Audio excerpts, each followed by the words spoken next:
got cancer or something like that. Disconnect. I also like. No, y'all continue because you are we can focus all of our efforts on you, John. I'm the only one You're that's. the only one in this Well, I'm session. glad I came to this then. You're going to get personalized attention from 2 straight community members. Excellent. And For some reason you I know, didn't get your, president You from did Colorado not. Springs, the vice president from Northwest Arkansas, so, you know, yeah. I'll You- mention it after we're done. this is your own working group. Awesome. Well, I don't know what to say. Well, I'm going to ask you a I need to get question. my notebook. I'm going to ask you a question. Yeah. What made you decide to come To this? choosing your cause? So I'll give you a little brief snapshot into Fort Worth's chapter, or why.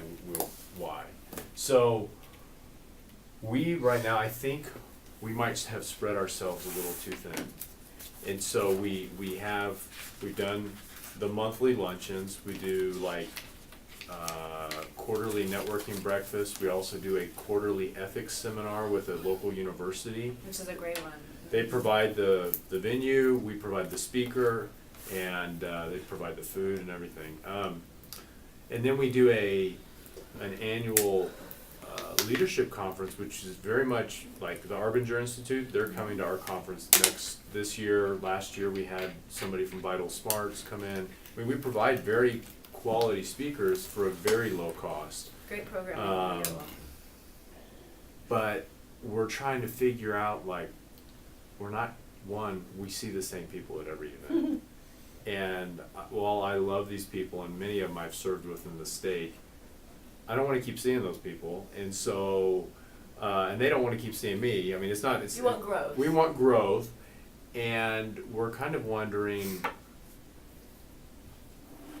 what is our purpose? Like, why are we doing all of these things? Because we're not seeing the results of what we thought should be the results from providing quality events.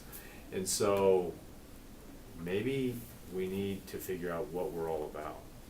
And so, I think it's kind of like an individual. You're having you have a couple of what you might consider failures, and you start having some self-doubt. A little existential crisis there. Yes. And so I'm the president-elect for, it depends on if the president just serves 1 year or 2 years, but, so I could be in the hot seat in a few months or not, but we're trying to figure out how can we provide meaningful, and what is our real meaning to our members? Because if it's not through these meaningful events, then what is it that they're finding value in? Well, it sounds like So- your members are continuing to come to your meaningful events. So it The sounds like same your core ones. group really Yes. likes what's happening. But attracting new people, you need Well, some expansion. So we have like 230 people on the rolls, and we have about anywhere from 15 to 20 people at a luncheon to the conference thing, somewhere between 40 and 50. And we've come up with some new ideas to get some people to these conferences, which is from somebody from the outside who moved from Salt Lake, and we think her idea is really good. So that's kind of where we're at. That's why I came, is to try to figure out Perfect. who am Why are we here? I? Yes. Who am I and what's my purpose? Yes. Well, and I actually love that we've been really small groups, because I promise we're going to talk a little bit about what we're doing, but I really want to actually kind of help work with you on trying to at least come up with 3 or 4 ideas of ways that that pairing your mission to outward community service could actually be very beneficial. I really believe in this concept. I led a breakout last year on strategically why it's important to pair that together, and some of this information I feel like I don't want to beat the drum too long, because I think that as we start talking through how it works in other chapters, you kind of start to see it. But we talk about networking. Well, in networking, it's easy to have it be a very tangential experience in meeting people, but working together with someone and serving to better the community, and seeing that they show up, and seeing that they're willing to, go through trash, paint the dirty walls. I mean, that's not the only kind of service, but you know what I'm saying. It's the greater commitment I have, my respect for someone, and their willingness to show up and do something that is a sacrifice of their time, not a tasty lunch and an interesting speaker, which is, I love those things too. Mhm. But taking it to the next level in terms of building those relationships and those foundations, I think is a really powerful way to network. And we have I've brought to the table, like, hey, why don't we do something in the community, like where we're working together to some type of service? And some of the pushback that we've gotten is, well, is this a networking group or is this a, you know, and I think for me, I view it as there's lots of different ways to peel a banana, top, bottom, cut it in the middle. At the end of the day, you're trying to eat it. And so whether we are networking through service within our community or we are networking through professional development events, we're still doing it. Well, and I would also And so- argue that networking with other nonprofit organizations is incredibly powerful too, because then you broaden your ability to widen your base. And if you can borrow the wheel they invented, but then work with those people, and that's another way to expand the network you have. I think the first step is, and we've talked about this before too, is surveying your membership, not just the ones who show up, but everybody. That Survey Monkey, 3 to 5 questions. I went to the Yes. survey one this morning, so that's on Good. our, that's on Yeah. our. Because, yeah. Yeah, earlier this year I did a survey, more of a one-on-one survey. I called about 7 people and had like a 30-minute conversation and I asked a series of questions, and I deliberately sought out people that I hadn't seen very often in a kind of a broader demographic. And one of the things that came out from that, and it surprised me, is multiple people said, let's kind of look at the patterns, multiple people said, opportunities to do service. And I was like, at first I was like, we do a lot of service in the church already. I'm like, why would you even, and then I'm like, that really took me back. And then I started thinking a little about, we actually do something that we started in our area 6 or 7 years ago. We do a merit badge summit, Mhm. and I love this. and this is really neat because we see all kinds of people we don't normally see, and for a couple different reasons, which I'll kind of explain. But the merit badge summit, it has evolved, but kind of like what it is today. We probably have 50% of we have about 250. I think this year we have about 250 scouts that came. About 50% of them are probably not members of the church. And Do you know anything about Merit Badge Summits? It's a Merit Badge College. Okay, all right. As long as it's a big being merit badge. outside of the scouting world, Yeah. I was Yeah. very revelatory to okay. me. I was Scoutmaster for like 5 so you're on years, it. so. We live in an area that's very strong religiously, and so lots of churches, which usually means there's going to be also strong scouting. Right. They kind of go hand in hand. So there's a lot of opportunity for that, and so I mean, high level, it's been an opportunity to get people engaged in terms of being counselors, and really try to seek out professionals to be counselors to make it as a real, so we get people counselors, and we also get people with their kids, and we also get people. And unique thing at Bentonville with Walmart, we have VAP program, so it stands for volunteers and always pays. And so Walmart will donate a certain, I think it's $250 to any to the organization that you donate 25 hours of your time for. So we'll also say, hey, we want to get all these people to come, because not only We'll get that money. we'll get VAT money, and then there's also money from the fees for the merit badges.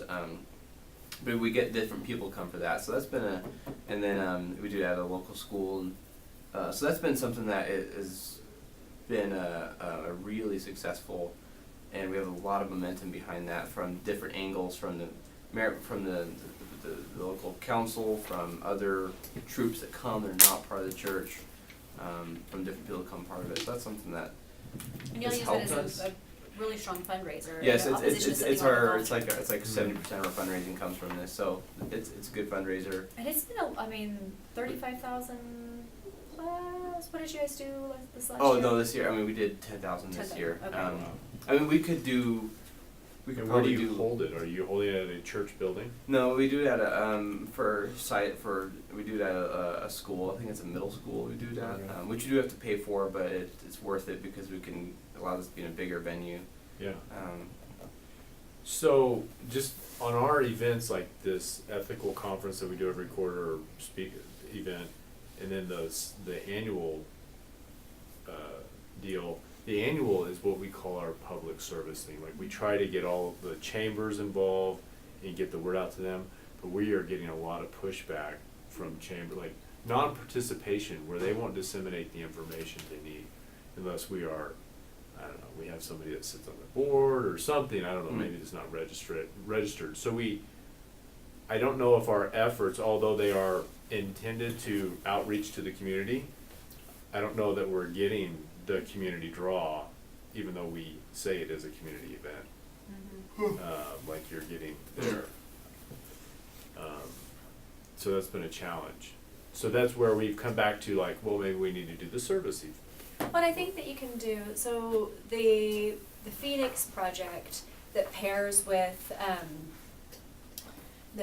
this, the teen stalking program, I cannot remember the name of it, but Claudia Walters was actually the president of the United Way in the area, and then she was the president of the Management Society at the time. And the United Way had done all the groundwork on the project, but the Phoenix chapter took over marketing it, doing the actual work, doing the collections, doing that, but then they had joint advertising, so whenever the United Way advertised, the Management Society was advertised too. And it's one of the big assets that partnering and nonprofit organizations can do. One of the ones I do is a backpack program. And that's in the Phoenix area? This is in Phoenix. Talk to Claudia Walters about, I cannot remember the name of the program, I'm sorry, but ask her about basically it's Christmas gifts for children in foster care. And it's one of the things they do. They also had a book drive. But if you can work with an organization that already has an elevated community profile, the Junior League is really good at publicizing things, and it's very strong in the DFW. In fact, Fort Worth just split off as its own independent Junior League. So you might be able to say, hey, for example, our Coats for Kids drive in Austin, we do 32,000 plus coats, and we distribute them all in one day. But we partner with other organizations who do their own independent coat drive, but then they get marketed as part of our. So these are all ways that you guys don't have to do it doesn't have to be a whole lot more work. It can be something that your organization does, but you can borrow the publicity, you can borrow the advertising, you can borrow some of the 501c3. I mean, I know that you have 501c3 designation, but you can borrow some of their resources and their contacts with the community, so you're not having to start that all over again. Yeah, and it seems like you said you guys reach out to this community event. You work with a bunch of different organizations, right? So it's not just like one that you're really working closely with. Right. We try to get it out to the chambers of commerce, the universities, who else? What other venues? We have like internet we have guys that are for their profession are internet marketers, and so they run campaigns for us on like Facebook and Google and stuff like that. Well, and the materials that come out look fantastic. So and that's one of them. He does, Brandon Farmer does that. His company's great, but we're not getting the community yet. And on this line of like working with we also in the fall we do we call them blessing bags. It's like a event where we round up a bunch of donations to donate like meal bags for Thanksgiving and we partner with a group called the Samaritan House, and like I don't know, and it's a lot of people already donate and volunteer. This community is a very well elevated kind of symbol in the community for service, and so we closely partner with them, and so I think that we ride that momentum, and so we really definitely couldn't do it without their name on our project, and I think that, and them doing it too, and I think that's we just do they put your name on their flyers too, or whatever they have going on? No? I'm trying to remember the flyers from last year. Regardless, we get really good results. We do the whole thing basically. So I believe we do, but something about working closely with one organization that's already well known, the Boy Scout Council for the Merit Badge Summit and Samaritan House for this, makes it, it works. Well, and an expansion network too. The nonprofit world's very incestuous. Once you end up on one steering committee or board, then you end up on others, and that's another way to pull in the membership that goes on. I want to redirect back to Scott because they have a different type of program that benefits the community, but it much more directly pulls into that kind of professional development side. And I love the breadth of their project, so I'm going to let him Okay. go on that. All right. how long? 5 minutes, Okay. and then I promise I'll let Sandro talk. Oh, I'm He's okay, I'm been learning a lot. I think you guys So, have alright, a lot to so, share. and we'll have to spend more time later if you wanna know really about it, but, so, we're talking about finding your cause and finding your passion. In our chapter, one of the things that we've done is we support a initiative that we have in the Colorado Springs area called the YSA Career Engagement Program. And so it's the Young Single Adult Career Engagement Program. It's focused on students or individuals really from the age of juniors and seniors in high school all the way up to age 30. It's a pretty interesting program because we have people that have volunteered to be career coaches that are in let's say a particular profession. Maybe it's a finance person. You get a student that is getting ready to graduate from college and they're interested in finance. So we'll pair them up with that coach, and the coach will do simple things such as helping them to define, what's your mission, what are the gifts that you've been given, what kind of a life do you want to lead, what does a balanced life look for you. Then the preparatory things such as looking at your resume and doing mock interviews. And then as that career coach feels that individual is now ready to be introduced to the business community, he'll set up connections. He or she will set up connections with them. So this is somewhat patterned after the University of Colorado. I've been a volunteer career coach for them for about 5 years. And since they started this program in career counseling, theirs is strictly for the College of Business. Ours is not. Ours is for any type of white collar or blue collar profession. So if we have somebody that says, "Hey, I want to be a journeyman carpenter," we will find a journeyman carpenter to work with them and talk to them about what's their life like. The cool thing is the biggest thing, the difference that we make is we've got the connections in the business community. So I'll reach out, let's say, to CFOs and CEOs and COOs and other executives and say, "Hey, I've got this student that's going to be graduating in finance. They're very gifted. They're part of this program. I'm helping to coach this individual. Would you mind spending some time with them, telling them about what's helped you to become so successful in your career?" And giving them some coaching tips about, their developing their career. Everybody says yes. I've done hundreds of these, and they all say yes. So my students that work with me, they'll have maybe 12 different informational interviews.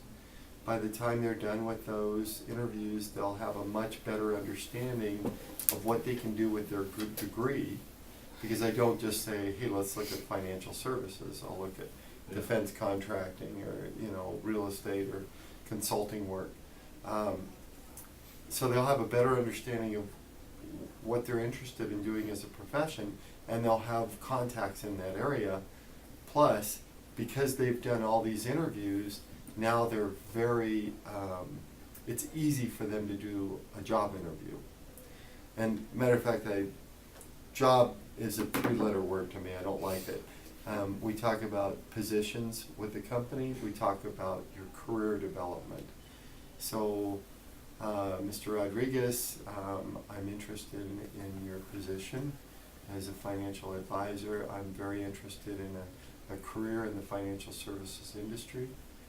Well, that plays better than, do you have a job as a analyst? Right.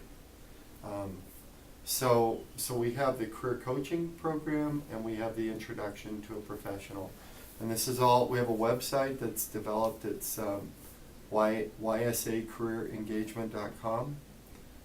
That's where all the application process is for both the career coaching network and for the students.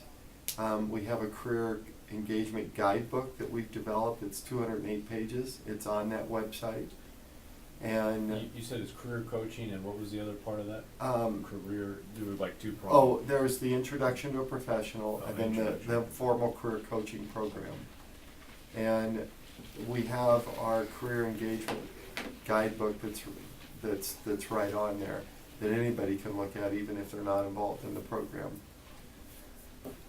And does that, I guess really that's not taking monetary capital, that's human capital. Right, so you talk about the professionals that are in your organization, they want to give back to the next generation.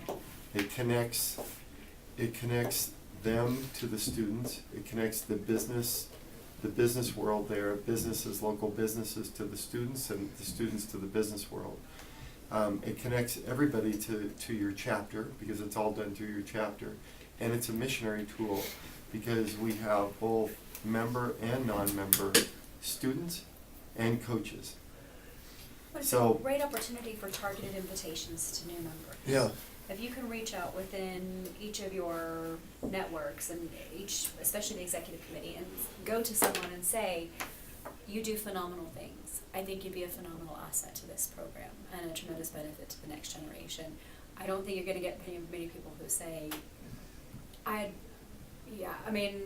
some Yeah. won't be too busy, but for the most part, that's a really powerful recruiting tool. It's not, come to some breakfasts and we do some cool conferences. I love your conferences. No, I'm no, not it's- minimizing. Hey, But we had a little come to meeting a few weeks ago, so it was But I think that that's a powerful tool when you say, we need someone like you Yeah, because of what you have to offer, and we are matching you with the opportunity to change the lives of future professionals. and your our career coaching network, matter of fact, right now we have more career coaches that have volunteered than we have students. But just because they're a career coach doesn't mean that they're gonna get lined up with a particular student. It's really, what are the needs of that student?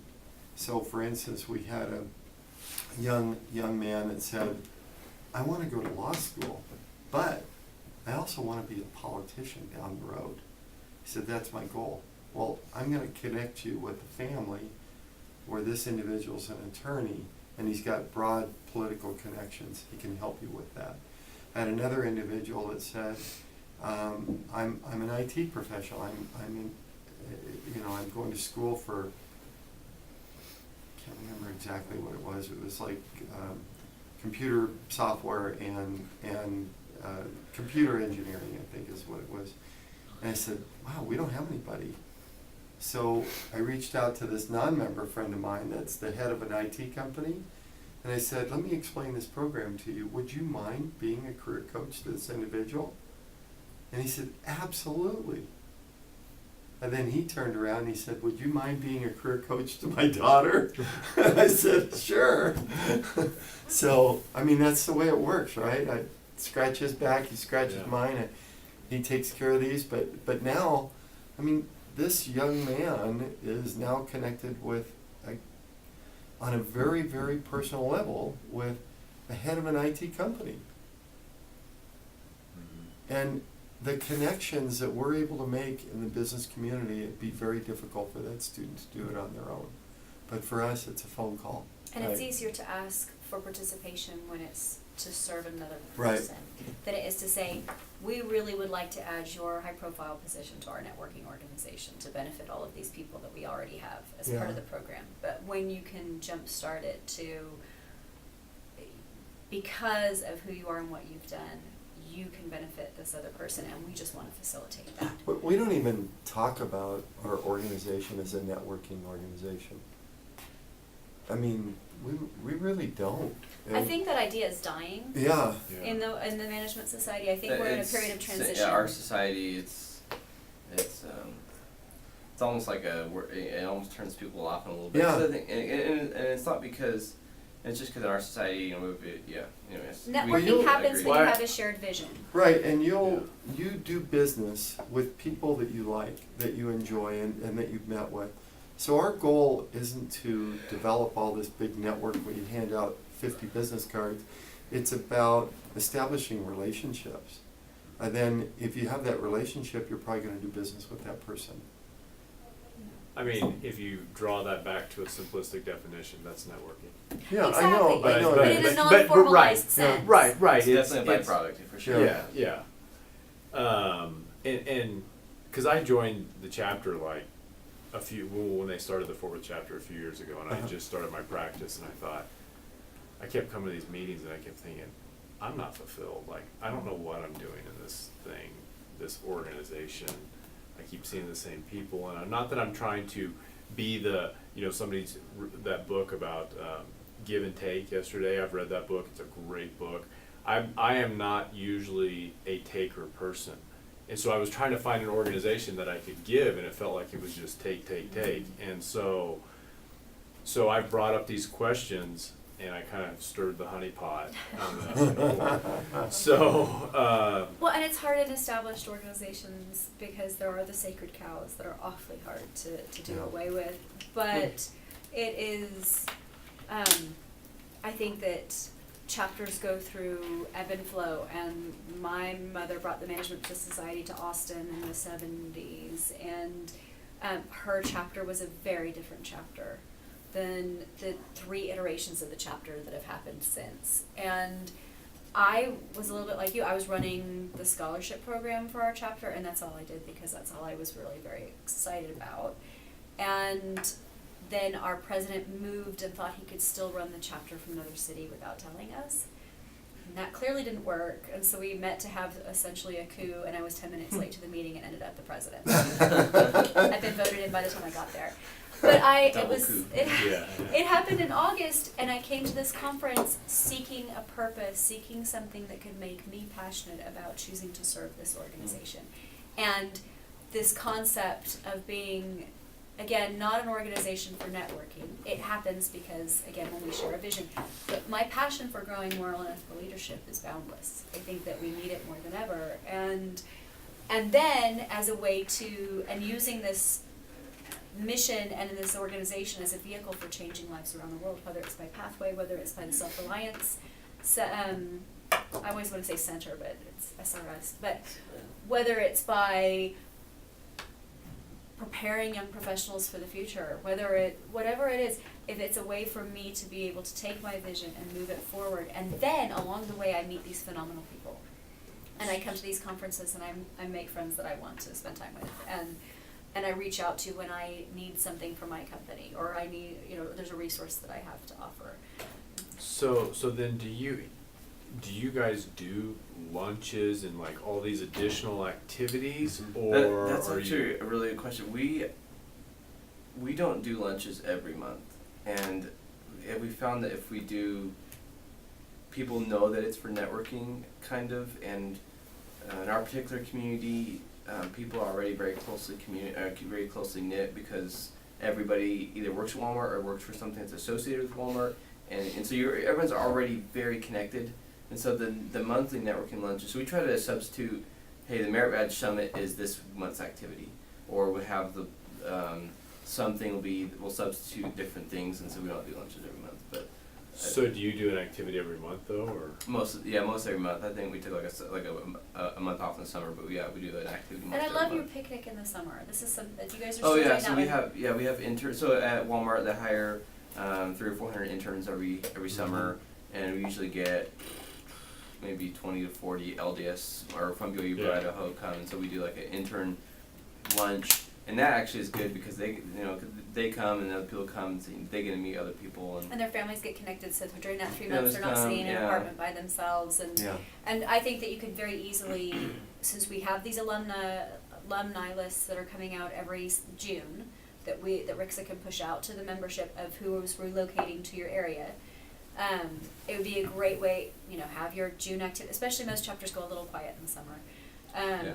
but make your June or your summer activity a welcome event that connects all the new I think graduates who are yeah. moving to the area, and then it's a good opportunity for, it's a family-friendly event, so then you get spouses and children involved, and, so it's the kind of thing where it doesn't have to be, I think the struggle is, how do I get my family on board with putting this on my calendar? And it has to be something Has to be that, something. We've done a local minor league baseball game we used to go to annually. We kind of stopped doing it because people stopped going, but. Ben Smyski in Houston made it Management Society Night at the Astros. And he managed to work that, and it ended up being super well attended, and he doesn't even have an executive committee. It's like Ben. He and I need to have a conversation about that because it's been like 6 years and I think we're going to kill him. I think he might die from the stress. But I think that when you can, I think there's a lot of ways to reinvent the wheel. And the breakfasts and the lunches worked for a long time. They were a great resource, and I don't think that you need to do them away entirely. We had one of our lunches was a 3-person panel on entrepreneurship, and we had the founder of 1-800-CONTACTS and the founder of the first ethical review board for human testing in medical research, and we had, I've forgotten who the third person was, but we put those 3 people in a panel. Everybody brought their lunch so that they could keep talking, and we basically did a Q&A with them. And we do that in November. Yeah, and so I think you don't have to throw it all away, and I don't want you to feel like that's what we're saying, but I think that, Well, I don't. That's why I wanted to ask, like, so you're doing these things, We still. but are you, sometimes you get caught up in the day-to-day, like Oh, the lunch, absolutely. the quarterly, I've just wondered if we've straddled ourselves with things that we are seeing the forest for the trees for our event. Yeah. The Right now, we long-term only future. we take off June and July, just because we There's want usually a time lot away. of church stuff those months anyway. Yeah, our and, whole ward travels. yeah, and everybody's gone, so we take off June and July. We do a lunch every month, other than those, and Do a lot of people from this career coaching, will they come? yeah, so they'll come to that, and then I'm also on the board of the middle markets entrepreneurs, so I invite them to those meetings too. So, Okay. yeah. So we invite the students to come to the lunches, and some of the individuals that we've worked with are now regulars all the time and serve on the panel or on the executive committee. And So- catching those graduates, Peter Harris gave me a heads up that there was a recent MBA Marriott School graduate who was a friend of his daughter's that had just moved to Austin to work for Dell, and turns out, and he basically just forwarded me her info, but I had seen her records come in since I'm the primary president in our ward, and I had her connected with the Management Society, called her to the primary, and like got her connected with people that she really needed to know really quickly, all in about a week, because we could capture that information coming in. And so those alumni, and she's super excited, she's got time, she wants to help grow the Management Society in Austin, and, she's going at 110 already. And Wow. so I think that capturing these graduates as they're relocating and making them feel like the Management Society is their home in this new place where they may not have contacts is really a powerful thing too. So, what's Oh, your so- story? Well, I'm in charge with South America chapters, so let So me. you've got the biggest geographic distance out of all of us. Yeah. So you have right now 8 chapters in Brazil. You're trying to reach out with the other South America chapter more than used to because it's geographically hard, but they are improving. In Brazil, we are one of the things we are working. I think the networking thing is important. It's usually the way we put people on the boat, like having a very good keynote speakers, and then once they are in the boat, then they start like finding out that we are more than networking. That's how we have been doing. So we are working right now in a mentor program. And we're doing that through the Self-Reliance Center services. There we go. I want to do it too. Services, yeah, The change. Employment Resource Center. Yeah, what happened in Yeah. Brazil, that the area presidency, they have a mentor program. So they have the coordination, areas coordination, and every state give 3 mentors. So that's how they have organized for the last 5 years. So a lot of areas in Brazil, we have like 60 areas in Brazil, and that's area presidency project. What we do, we train the coordinators for those areas to know how to train the mentors. So we train the mentors and the coordinators. So how you coach, how you help the return missionaries to do what they need to do and set goals and all that. And the problems in Brazil is much more basic. Sometimes the return missionary, they come and they even doesn't know what to do. So they spend like 2 years until they find out what they are supposed to do, whether they're going to go to a university or they're going to do a technical course or whatever. So we're trying to help since they start, like the first day they start, they have a mentor. So he's going to have this mentor for at least 1-2 years until they are on the track, and then they're ready to go by themselves. So, but now we are facing a challenge in that this area program, the systems, they are changing. They are like they are focusing on the stake, Right. not more in the area. So Right. it's very hard in the stake because it goes to the priesthood. And priesthood is usually very busy. So how you prioritize that within the stake? That's the challenge we're facing right now. So what we are working right now is like we're trying to have a partnership with the Brazilian HR associations. They are very big in Brazil, and they are very interested on this, and have them being the mentors for the return missionaries. So they are not members of the church, so we're going to partner with them. And you've been very Yeah. successful through your events in attracting non-members. Yeah, I've We're at done a like lot of that. 50% for a while, yes? Some of the chapters. And some of the chapters, it's half, yeah. because their message resonates so strongly in Brazil. Right. That, and Yeah. So that's why I was curious on your Mhm. experience, that maybe we can. So far, we are not the mentors. We are the trainers. We train the mentors, but now maybe we need to start being the mentors, or at least in partnership with. The advantage of being the mentor is and I don't really call them, we call our coaches instead of mentors, because mentoring is not as, if you look up the definition for mentoring and then you look up the definition for coaching, it's much different. Mhm. So coaching is a much more intimate relationship that you have with them.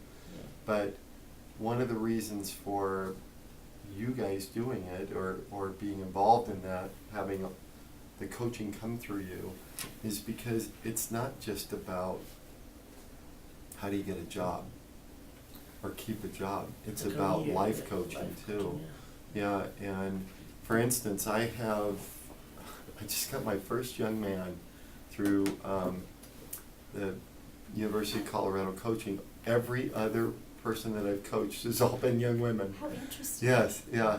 And so I always meet with the young women and I say, tell me, what are your goals in your life? And do you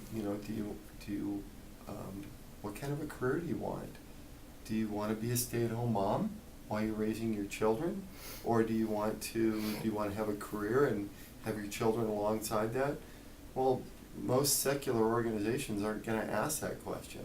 Mhm. And when you start to talk to them about, well, here's what balance in your life should look like, and it's the last 2 students that I've had through the University of Colorado have looked at the YSA career engagement and they've signed up for that too. I see. Yeah, so I think we can have more of an impact, share our faith with them more if we're individually involved with I them. see.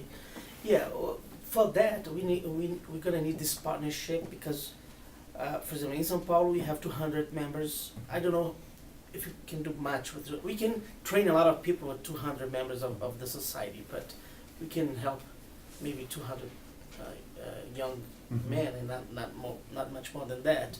But if we partner with the HR association, then we have like a lot, hundreds of people Absolutely. that we can use and so my goal is to focus on the return missionaries, because I think that's where the need is in Brazil. So if you help them in the first day, like starting in the first day when they come back home, and you help them like coach them for 1-2 years, then that's gonna make a great difference. Because That's what, isn't Ross, Ross Chili doing it in Taiwan, that was Taiwan, a you need should- they yeah, had, lots. Russ- doing the same thing, return missionaries are helping them. Yeah, so in these places like Brazil, where it's probably different here, where people come back from mission, they have their parents and a lot of It's a support from similar the problem. families. It's a similar problem for a lot of people.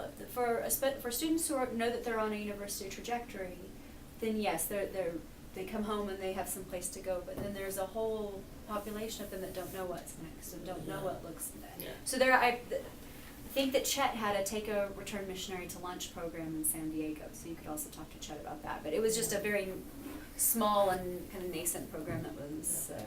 But finally, I think the networking is important. What we've done, networking wise, is like for example, we did David Nealman in one of the chapters three weeks ago, and get everybody in the boat, and then show people who we are in that moment, because that's the way you put people on the boat, and I've got a contact it's for you. hard to get people involved just like inviting them to serve. They want, but they have a lot of opportunities in the church and a lot of places. So why I should go to BYU to serve, BYU Ministry Center to serve? I have a lot of other ways to serve. So once we show who we are, and that's the networking moment, and then we get, that's how it have worked for me. So,